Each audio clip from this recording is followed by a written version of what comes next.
la perturbadora historia del hombre que se autoproclamó líder fraternal, y que erigió una dictadura formidablemente financiada por la riqueza petrolera, cuya visión excéntrica lo llevó de ser un héroe revolucionario a un paria global. Queremos invitarte a acompañarnos en este viaje. La figura de Gaddafi, un personaje de contrastes radicales, nos interpela. ¿Fue este enigmático líder solamente un dictador estrafalario y despótico, o acaso un estratega panafricanista dotado de una perspicacia singular que, con su controvertida tercera teoría universal, desafió las reglas establecidas del poder mundial hasta su caída violenta? Desentrañemos juntos los orígenes de esta figura singular que, desde una humilde tienda beduina, consiguió construir un vasto imperio sostenido por el petróleo y alimentado por una paranoia inquebrantable. Para explorar más a fondo estas biografías que revelan la verdad detrás de los mitos, no olvides suscribirte a este canal y contarnos en los comentarios tu propia perspectiva.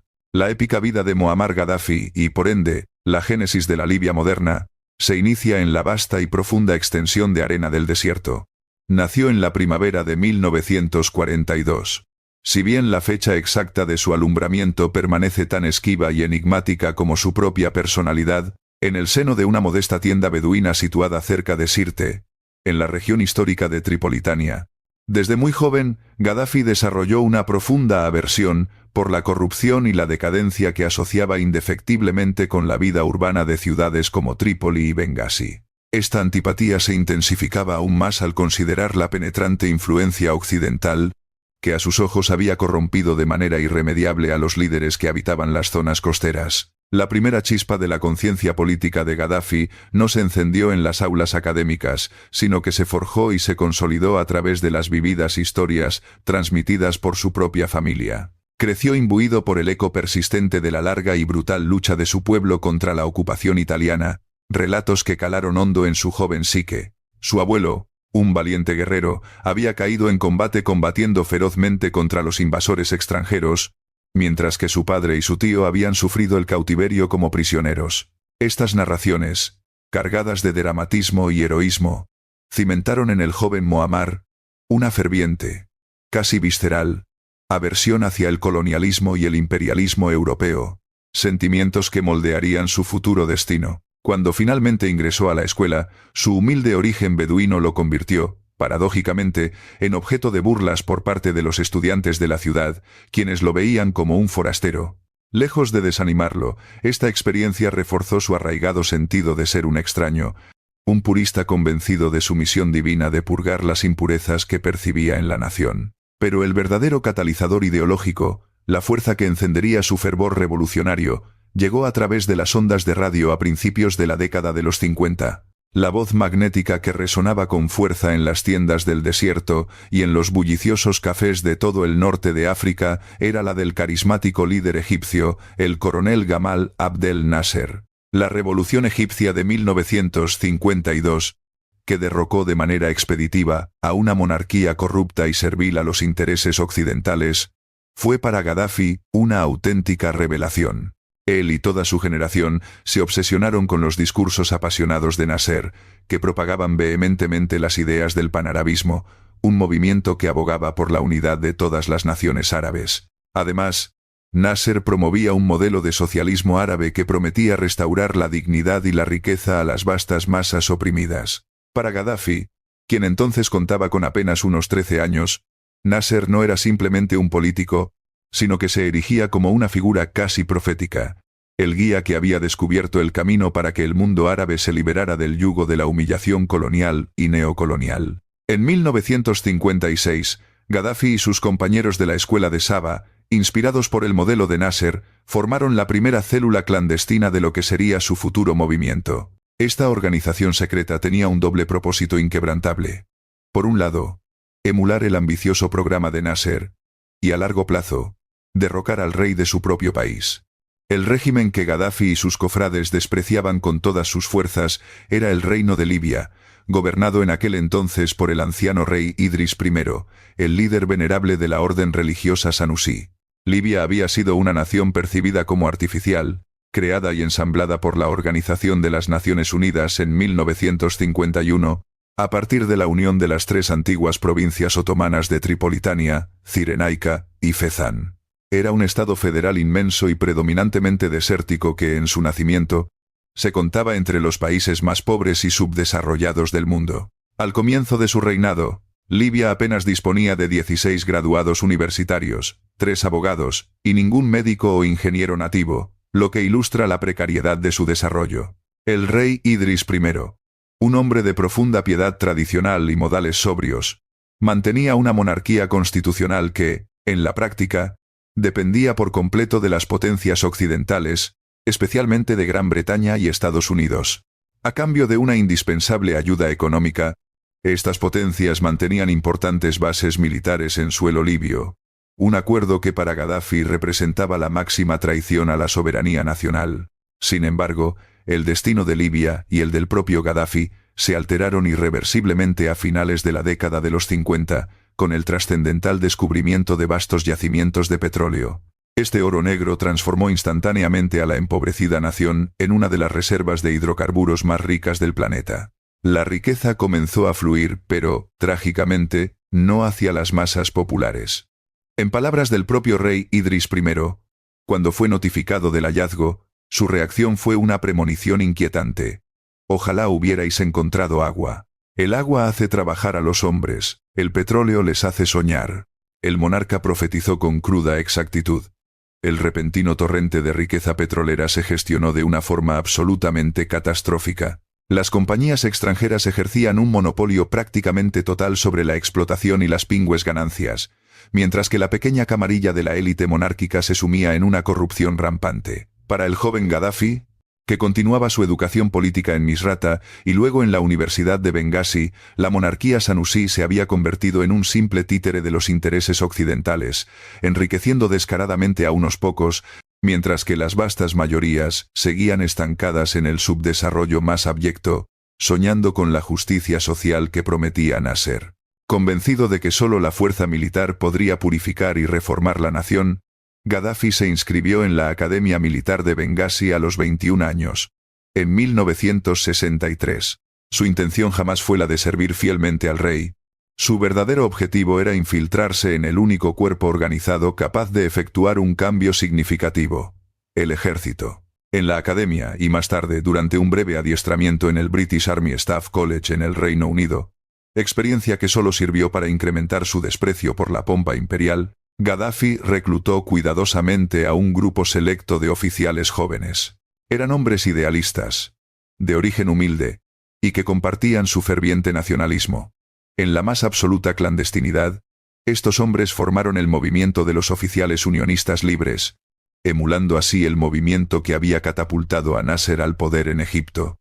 El grupo se cohesionaba en torno a 3 pilares ideológicos básicos e inquebrantables: el socialismo árabe, el nacionalismo panárabe, y un profundo, casi visceral, odio al régimen monárquico y a la presencia militar occidental en suelo libio. El secreto de su conspiración fue absoluto. El ejército libio, ineficiente y mal pagado, no detectó la trama, y Gaddafi avanzó discretamente en las filas, siendo ascendido a capitán del cuerpo de señaleros en 1969. Mientras tanto, la situación en Libia se deterioraba rápidamente. El descontento popular se inflamaba con la creciente corrupción, la gestión ineficaz de los inmensos ingresos petroleros y la manifiesta incapacidad de la monarquía para adaptarse a la creciente ola de nacionalismo árabe que barría la región. La aplastante derrota de los ejércitos árabes en la Guerra de los 6 días de 1967, una humillación profunda para Nasser y para todos los panarabistas, solo exacerbó la sensación generalizada de que los viejos regímenes eran débiles e inútiles. A finales de agosto de 1969, el escenario estaba perfectamente dispuesto para la acción. El rey Idris I había abandonado el país para disfrutar de unas vacaciones y someterse a un tratamiento médico en Turquía, lo que generó una sensación de relajación en la cúpula de la monarquía. Gaddafi, con solo 27 años y el modesto grado de capitán, movilizó a sus compañeros conspiradores. En las primeras horas de la madrugada del 1 de septiembre de 1969, sin disparar apenas un tiro y sin derramamiento de sangre significativo, los oficiales unionistas libres tomaron el control de las principales ciudades, los aeropuertos clave y las refinerías de petróleo. La revolución fue metódica, rápida y abrumadora. El control del país se aseguró en cuestión de horas. El golpe, que se autodenominó la Revolución del 1 de septiembre, fue un éxito rotundo. El primer anuncio oficial lo hizo un Gaddafi aún sin identificar por la radio, con palabras que resonaron en todo el país. Con el favor de Dios, para realizar nuestras más fervientes esperanzas, el régimen decadente ha sido derrocado. El nombre de Gaddafi no se reveló hasta más tarde. El coronel, el rango que adoptó en honor a su héroe Nasser, había irrumpido en el escenario mundial. La República Árabe Libia había nacido, y el mundo aún no sabía que la promesa de libertad se convertiría rápidamente en la tiranía más excéntrica y duradera de África. La madrugada del 1 de septiembre de 1969 no solo supuso el final de la monarquía sanusí, sino que marcó el comienzo de la era más larga, excéntrica y brutal de la historia libia. El joven capitán Muammar Gaddafi, con 27 años de edad, y sus leales compañeros del movimiento de los oficiales unionistas libres, se autoproclamaron el Consejo del Comando Revolucionario, conocido por sus siglas como CCR. Este órgano, compuesto por 12 jóvenes idealistas y fervientemente nacionalistas, se convirtió de forma inmediata en el poder supremo de la recién nacida República Árabe Libia.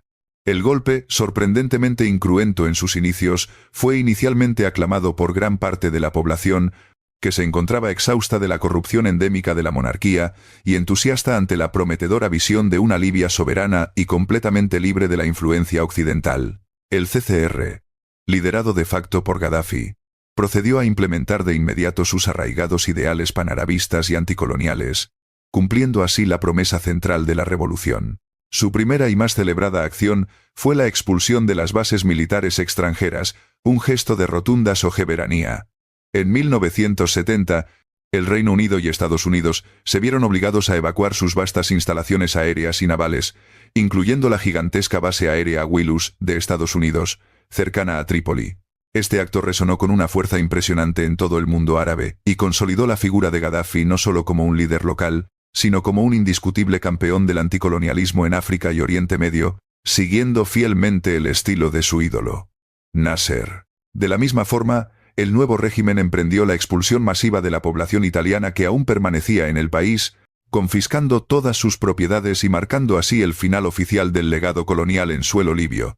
Libia, por fin, era totalmente suya. Con su soberanía firmemente asegurada, la siguiente prioridad del CCR fue la nacionalización de la estratégica industria petrolera. Gaddafi, comprendiendo que el verdadero poder de Occidente residía en el control de los recursos naturales, adoptó una postura agresiva y pionera, forzando a las grandes corporaciones a aceptar términos mucho más favorables para Libia. Los ingresos del petróleo, que antes habían enriquecido a la monarquía y a los intereses foráneos, comenzaron a fluir directamente hacia el Estado. Esta inmensa riqueza permitió al nuevo régimen emprender vastos proyectos de desarrollo social, modernizando infraestructuras, mejorando significativamente el acceso a la atención sanitaria y, de forma crucial, invirtiendo masivamente en las fuerzas armadas. El coronel Gaddafi se propuso construir un ejército poderoso, capaz de proyectar el poder de su revolución árabe más allá de las fronteras libias.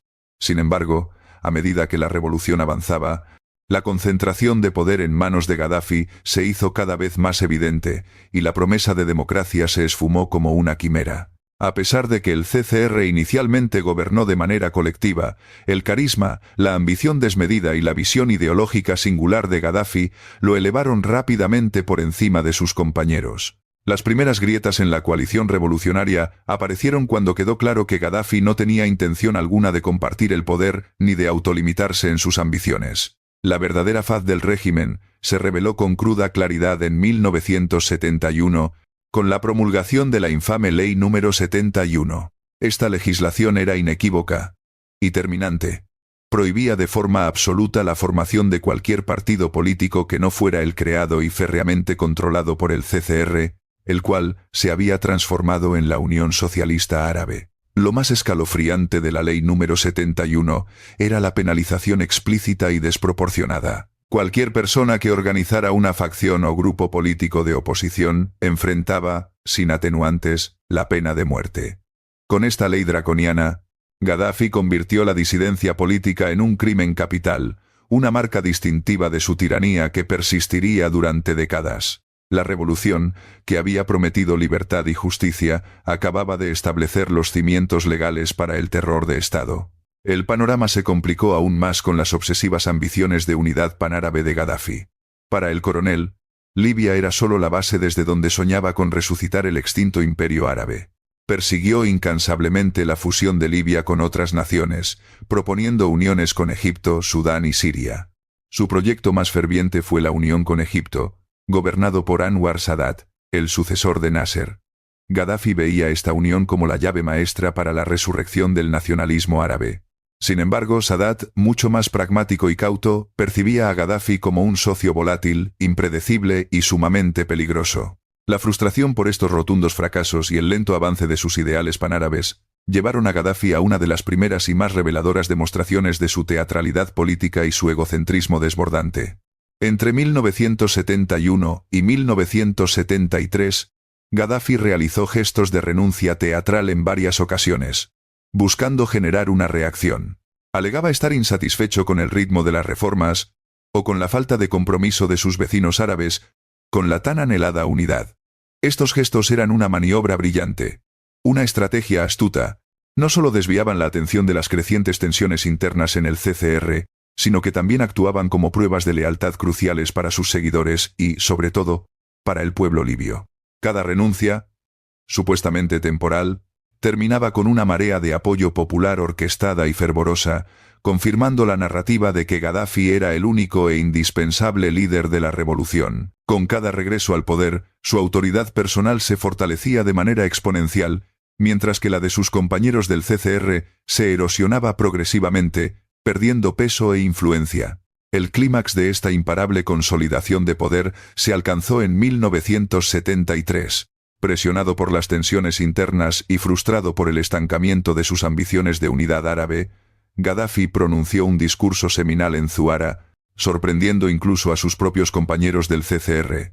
En lugar de anunciar su enésima renuncia, declaró el inicio de una revolución cultural, o revolución popular. Este anuncio fue, en esencia, un golpe de Estado dentro del golpe de Estado original, una maniobra que consolidó aún más su control absoluto. La Revolución Cultural de 1973 se presentó como una movilización espontánea de las masas, un movimiento del pueblo para purgar la administración de elementos enfermos y eliminar 5 enemigos clave: el comunismo, el conservadurismo, el capitalismo, el ateísmo y, significativamente, la hermandad musulmana, lo que marcó la hostilidad de Gadafi hacia cualquier forma de islamismo organizado que pudiera, potencialmente, desafiar su autoridad. El plan de Gadafi, audaz y totalitario en su alcance, se basó en 5 puntos fundamentales: la anulación de todas las leyes existentes para ser reemplazadas por la Sharia y sus propias, y a menudo idiosincrásicas, interpretaciones, la purga exhaustiva de la burocracia estatal, la represión sin cuartel de todos los opositores ideológicos, la promoción activa del pensamiento islámico según su visión, y, finalmente, la distribución de armas al pueblo. El coronel utilizó esta revolución para movilizar los llamados comités populares en cada aldea, distrito y lugar de trabajo. Estos comités, que supuestamente encarnaban la democracia directa y el poder del pueblo, se convirtieron rápidamente en milicias leales a Gadafi, actuando como los ojos, los oídos y el brazo ejecutor implacable del líder supremo. Tenían la autoridad para arrestar, confiscar propiedades e imponer la voluntad de la revolución, a menudo saltándose por completo los procedimientos legales establecidos y los derechos individuales. Si la ley número 71 había prohibido formalmente la oposición política, la revolución cultural armó al pueblo para que la eliminara por la fuerza, creando un ambiente de miedo constante. Gadafi no solo buscaba gobernar a través del aparato del Estado, sino que su ambición era sumergir al Estado entero en su ideología y en su voluntad personal, borrando cualquier distinción. Al final de la Revolución Cultural, que se extendió hasta 1977, Gadafi era el líder indiscutible e incontestado de Libia. La mayoría de sus compañeros originales en el CCR habían sido marginados o expulsados, dejando el poder firmemente concentrado en sus manos. La revolución de 1969, que había comenzado con la promesa de justicia y soberanía, había mutado en un régimen personalista, un sistema donde la voluntad del líder era la única ley, El coronel no era solo el jefe de Estado. Se erigió como el guía de la revolución. Una figura que se situaba por encima de cualquier cargo institucional, inmune a las leyes y a la rendición de cuentas, asumiendo un rol casi místico. La verdadera metamorfosis ideológica que cimentaría su tiranía y daría forma a su extravagante legado estaba a punto de ocurrir con la publicación de una doctrina que él mismo consideró la tercera teoría universal. Libia se preparaba para convertirse en la gran Yamahiriya árabe Libia popular socialista, el Estado de las masas, un experimento político sin precedentes que combinaría una utopía de democracia directa con la más absoluta de las dictaduras personales, todo bajo el manto de un enigmático libro de tapas verdes. Tras la purga de sus antiguos camaradas y la consolidación de su poder absoluto mediante la Revolución Cultural de 1973, Muammar Gaddafi sintió que era el momento oportuno para dotar a Libia de un marco político y filosófico que trascendiera el simple nacionalismo árabe. La muerte de Gamal Abdel Nasser y los constantes fracasos en los intentos de unidad con los estados vecinos habían convencido a Gaddafi de que el panarabismo tradicional se había vuelto obsoleto e ineficaz. El coronel debía ofrecer una tercera vía, una alternativa superior a los sistemas capitalistas de Occidente y al comunismo soviético, sistemas que, según su peculiar interpretación, eran igualmente fallidos debido a su naturaleza explotadora y no representativa. El resultado de esta ambición mesiánica fue la proclamación en 1977 de la Gran Yamahiriya Árabe Libia Popular Socialista. El término Yamahiriya era un neologismo acuñado por el propio Gaddafi, que se traduce aproximadamente como Estado de las Masas o República de las Masas. Este cambio de nombre fue mucho más que una simple maniobra de relaciones públicas. Implicó una reestructuración total, aunque en gran medida superficial, del Estado. El fundamento filosófico de la Yamahiriya fue expuesto en el Libro Verde, una enigmática colección de ideas publicadas en 3 volúmenes entre 1975 y 1979. Este texto breve, repetitivo y a menudo incoherente, se convirtió en la única fuente de legalidad y la única Biblia política permitida en el país, adoctrinando a toda la población. El Libro Verde afirmaba con vehemencia que todos los sistemas de representación política, desde las monarquías más antiguas hasta los parlamentos modernos y los partidos políticos, eran inherentemente dictatoriales y fraudulentos. Gaddafi postulaba que la verdadera democracia solo podía lograrse mediante la participación directa y universal del pueblo, ejercida a través de la Red de Congresos Populares Básicos, o CPB, a nivel local, donde supuestamente cada ciudadano tenía voz. Según el Libro Verde, Gaddafi ya no era el jefe de Estado ni el primer ministro. Era simplemente el hermano líder y guía de la revolución. Este título, aparentemente desprovisto de función ejecutiva, lo situaba en realidad por encima de todas las estructuras, convirtiéndolo en el único e incontrastable intérprete de la voluntad de las masas. La estructura política de la Yamahiriya se estableció como una pirámide invertida, una paradoja teórica. La base la conformaban los congresos populares básicos, compuestos por todos los ciudadanos que supuestamente tomaban las decisiones fundamentales. Por encima de ellos, se encontraban los comités populares, cuya función era ejecutar las decisiones tomadas en la base, y en la cúspide de esta estructura, se encontraba el Congreso General del Pueblo, una asamblea nacional que, en teoría, ratificaba la voluntad popular expresada por la base. Este sistema de asambleas y comités, que reemplazó a la Constitución tradicional, fue aclamado por la propaganda oficial como el único modelo de democracia directa en el mundo, un faro de libertad. Este sistema era, en teoría, la máxima expresión de la democracia directa. En la práctica, fue la maquinaria perfecta para la dictadura absoluta y sin restricciones. Las decisiones de los CPB eran a menudo triviales o, peor aún, manipuladas desde las sombras. El verdadero control residía en una fuerza paralela y secreta que se había infiltrado en todos los niveles del sistema. Los comités revolucionarios eran la encarnación del terror de Estado, formados por fanáticos ideológicos totalmente leales a Gaddafi, quienes se presentaban como los guardianes inquebrantables de la revolución y los promotores celosos de la doctrina del Libro Verde. Su función no era gobernar, sino vigilar con lupa a quienes sí lo hacían. Se infiltraron en cada oficina gubernamental, en cada universidad y en cada barrio, asegurándose de que las decisiones tomadas fueran siempre, y sin excepción, las que el hermano líder deseaba. Eran una policía política omnipresente, con licencias para arrestar, torturar y ejecutar, sin pasar por un sistema judicial formal, sembrando un miedo profundo y generalizado que paralizó cualquier atisbo de disidencia, cualquier murmullo de oposición. La vida cotidiana en Libia se vio totalmente subsumida bajo la vigilancia constante y opresiva de estos comités revolucionarios. El ciudadano común no solo tenía que adherirse públicamente a los dictados de la yamahiriya, sino que cualquier conversación privada, cualquier crítica murmurada en la cola del pan o en el campus universitario, podía ser denunciada y delatada por un miembro del comité, a menudo un vecino, un compañero de trabajo o incluso un estudiante. La lealtad incondicional al Estado se convirtió en la única moneda de supervivencia, y la desconfianza mutua se instaló como el principio organizador de la sociedad, desgarrando el tejido social. Los comités revolucionarios purgaron las universidades de profesores considerados contrarrevolucionarios, y las calles de artistas, escritores y periodistas que se atrevieron a cuestionar la tercera teoría universal, asegurando que solo el pensamiento de Gaddafi llenara el espacio público y la mente de la población. El castigo a la oposición no era solo físico, sino público y performativo, diseñado para maximizar el terror. Un hito infame fue el 7 de abril, conocido como el Día del Estudiante.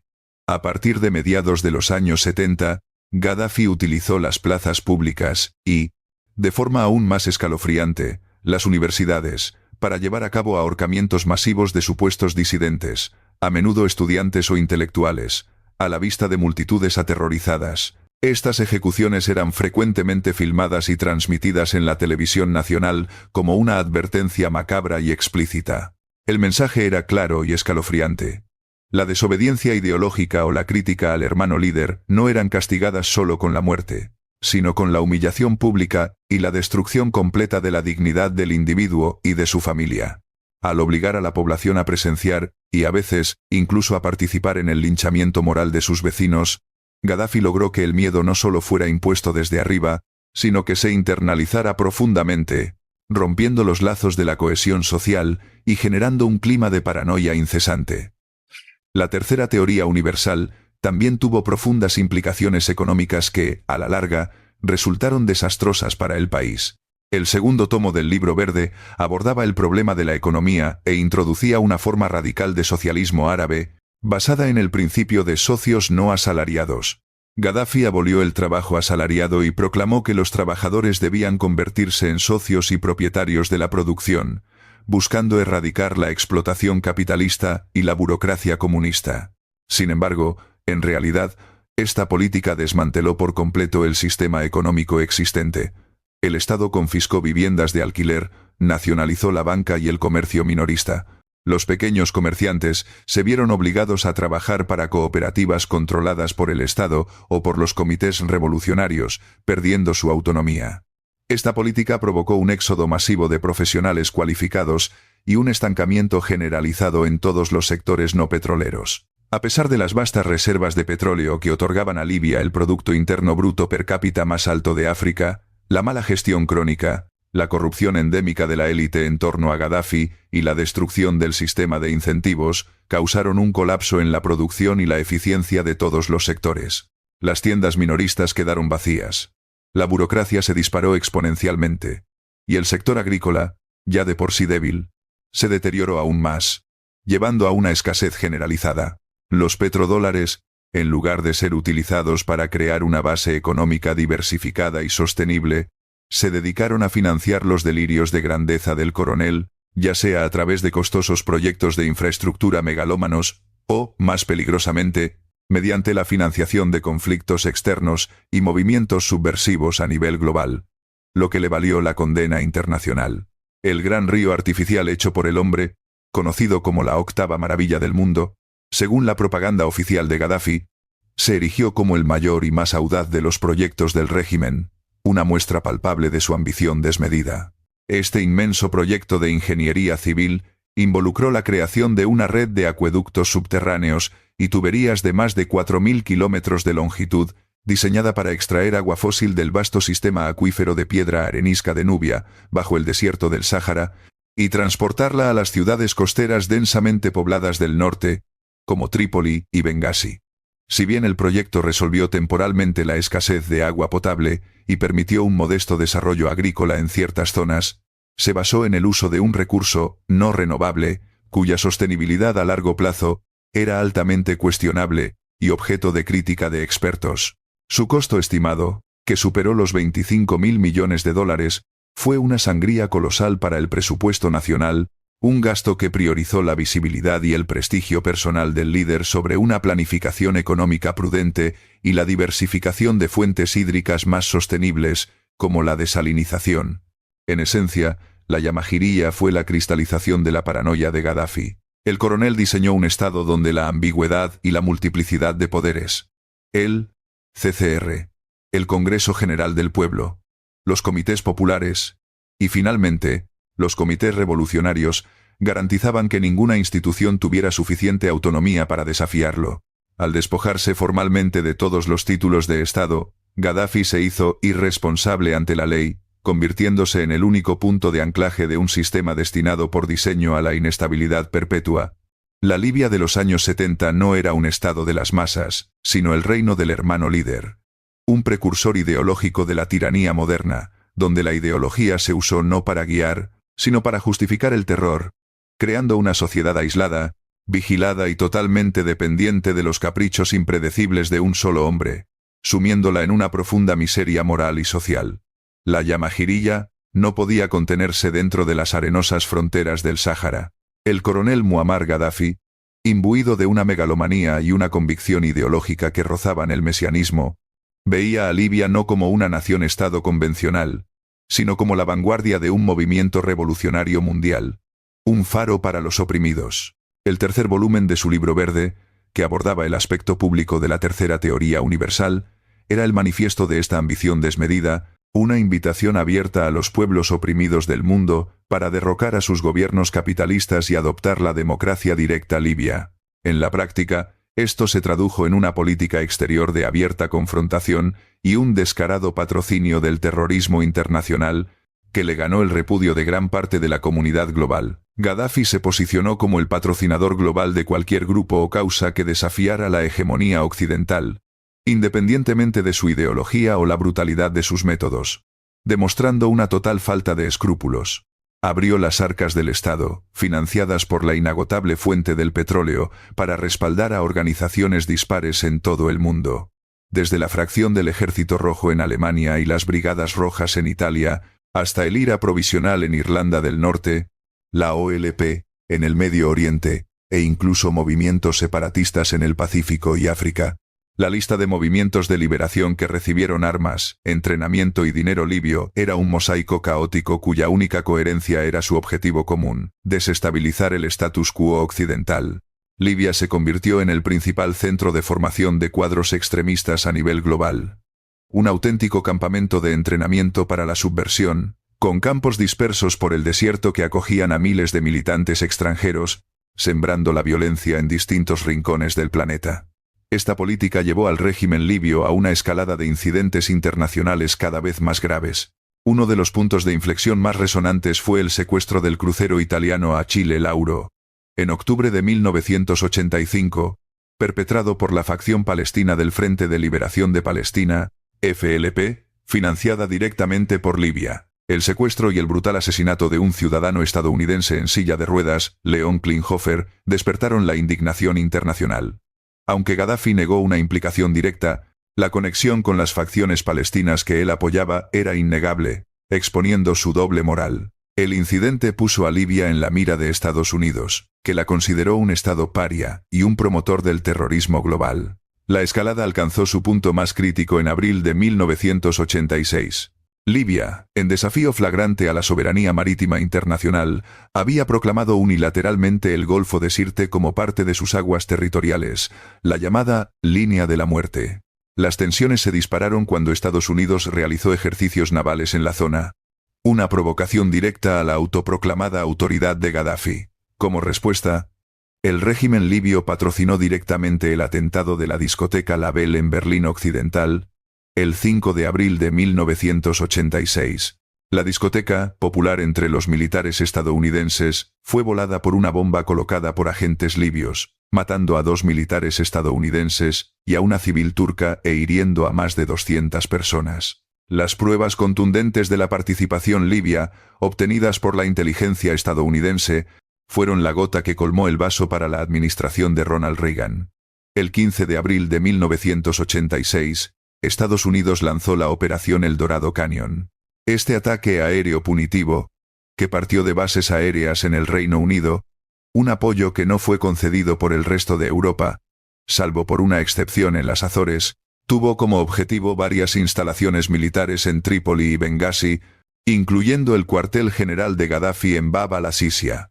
Si bien el Pentágono afirmó que el objetivo era desmantelar la infraestructura terrorista, la verdadera intención del ataque era mucho más personal y directa: la eliminación física de Muammar Gaddafi.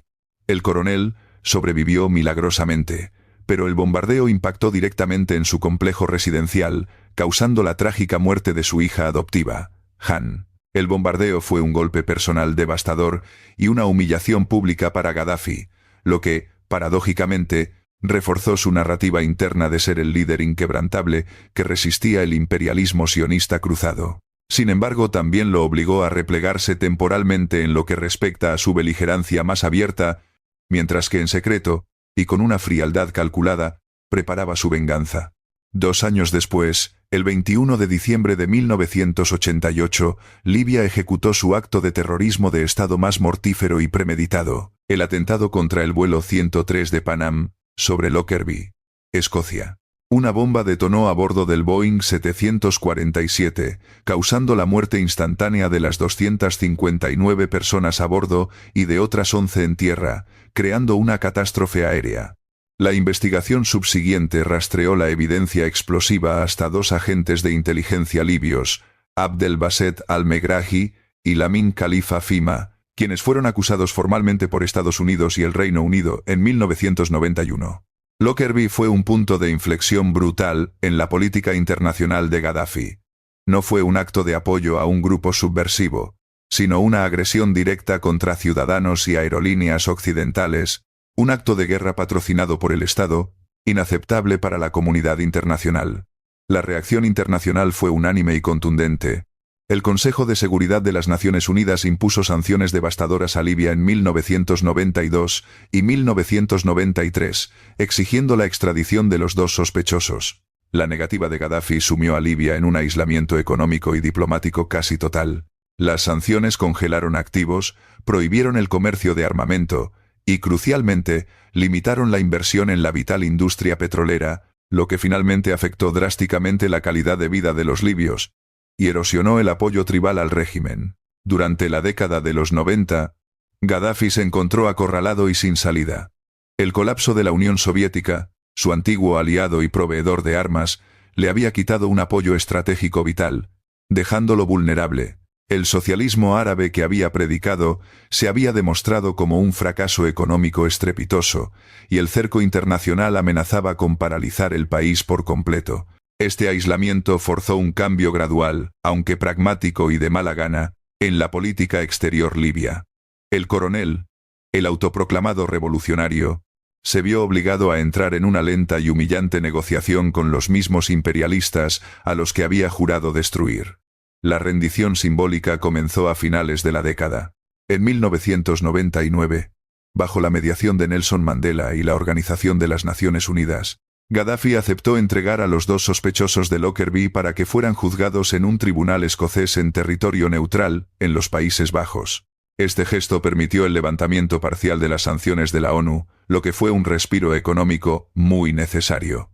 Sin embargo, la rehabilitación completa exigía aún más concesiones. Tras los ataques del 11 de septiembre de 2001, Gaddafi vio una oportunidad única para reinsertarse en la comunidad internacional. El nuevo enemigo global de Occidente ya no era el terrorismo de Estado patrocinado por regímenes, sino el terrorismo yihadista de Al-Qaeda, un enemigo al que el propio Gaddafi había perseguido implacablemente de forma interna. El coronel, con una visión oportunista inigualable, se apresuró a condenar los ataques y ofreció cooperación total a los servicios de inteligencia estadounidenses y europeos, mostrando un cambio radical. Este giro radical culminó en 2003, cuando Libia anunció que renunciaba a sus programas de armas de destrucción masiva, incluyendo armas químicas y un incipiente programa nuclear, y que aceptaba inspecciones internacionales sin restricciones. Simbólicamente, Libia también asumió la responsabilidad general por el atentado de Lockerbie, aunque no la culpabilidad directa de Gaddafi, y acordó pagar miles de millones de dólares en compensación a las familias de las víctimas de Lockerbie y del atentado de Label. Este fue el precio de su supervivencia política y económica. Gaddafi, el archienemigo de antaño, se había transformado en un socio táctico de Occidente en la guerra contra el terrorismo, un cambio sorprendente para muchos. Este pragmatismo, sin embargo, fue interpretado por muchos de sus antiguos aliados como una traición imperdonable, y sembró las semillas del descontento en los sectores más ideologizados y leales de su régimen. Al mismo tiempo, el levantamiento de las sanciones abrió nuevamente la puerta a las empresas petroleras occidentales, inyectando miles de millones de dólares que no se tradujeron en un desarrollo democrático o social significativo para la población, sino que sirvieron principalmente para enriquecer desmesuradamente a la familia y al círculo más íntimo del hermano líder, preparando así la escena para la inminente explosión social que se avecinaba. Una tragedia que nadie previó en ese momento. La década posterior al acuerdo de 2003 con las potencias occidentales, en la que Libia renunció a sus programas de armas de destrucción masiva a cambio del levantamiento de las sanciones, debería haber marcado el inicio de una era de prosperidad y estabilidad sin precedentes para la nación. Muammar Gaddafi había ganado un respiro vital, un salvavidas económico y diplomático que le inyectó miles de millones de petrodólares a través de la reapertura a las empresas energéticas extranjeras. Sin embargo, en lugar de utilizar esta inmensa riqueza para diversificar la economía, construir instituciones sólidas o, al menos, mejorar las infraestructuras básicas de la nación, el régimen se hundió en un abismo de corrupción, cleptocrática y favoritismo familiar, sentando así las bases de su propia y trágica destrucción. La Yamahiria, el autoproclamado Estado de las masas, se había transformado en un sistema feudal moderno, donde la riqueza de la nación era tratada como propiedad personal del coronel y distribuida indiscriminadamente entre sus hijos y su círculo íntimo. El poder real no residía en los congresos populares, sino en las manos de una dinastía informal, cuyos miembros actuaban como verdaderos señores de la guerra económicos, cada uno controlando un lucrativo segmento de la economía libia. Mutassim Gaddafi, por ejemplo, era una figura de creciente influencia, director del Consejo de Seguridad Nacional. Se rumoreaba que Mutassim controlaba personalmente vastas porciones de las finanzas estatales, compitiendo activamente con otros hermanos por el acceso y el favor del líder, creando una intriga palaciega que paralizaba la administración y erosionaba la estabilidad. Este hijo, con ambiciones militares desmedidas, veía el Estado como un botín personal y una herramienta para asegurar su eventual sucesión, lo que generaba fricciones constantes. Otro hijo, Hannibal Gaddafi, era una fuente constante de humillación internacional debido a su comportamiento errático y violento, frecuentemente exhibido en capitales europeas. Su conducta volátil culminó en un grave incidente en Ginebra en 2008. Tras ser arrestado por maltratar a su personal doméstico, el líder libio escaló la disputa hasta el nivel de una crisis diplomática de proporciones absurdas. En respuesta, Gaddafi ordenó el arresto de ciudadanos suizos, retiró fondos de bancos suizos, y en un gesto de delirio extremo, llegó a pedir la disolución de Suiza y la partición de sus territorios entre sus vecinos. Una muestra de su total desconexión con la realidad internacional. Saadi Gaddafi dilapidaba la fortuna familiar en una fracasada y ridícula carrera como futbolista profesional y se dedicaba a negocios turbios en el sector de la construcción y el turismo, utilizando su posición para enriquecerse. Aisha Gaddafi, la única hija, una abogada con gran visibilidad, utilizaba su perfil público para lavar la imagen del régimen ante los medios internacionales, mientras participaba activamente en las intrigas del poder, manteniendo una doble vida. Sin embargo, la figura más pública y, paradójicamente, el rostro de la modernización, era Saif al-Islam Gaddafi. Con un doctorado obtenido en la prestigiosa London School of Economics, Saif se presentó ante las capitales occidentales como el reformista pragmático, la cara civilizada de un régimen autoritario y anticuado. Él argumentaba que el tiempo de la revolución de su padre había terminado, y que Libia necesitaba una transición gradual hacia una monarquía constitucional, o, al menos, una democracia controlada, prometiendo cambios. A pesar de estas promesas de apertura, Saif al-Islam seguía siendo un pilar fundamental del sistema represivo de su padre. Las reformas que promovía eran superficiales, destinadas a impresionar a Occidente y a asegurar la transferencia ordenada del poder a una nueva generación de la familia, perpetuando el sistema. Al igual que sus hermanos, Saif amasó una fortuna colosal, y la tan cacareada apertura se redujo a un velo delgado sobre la misma cleptocracia brutal que había reinado durante décadas.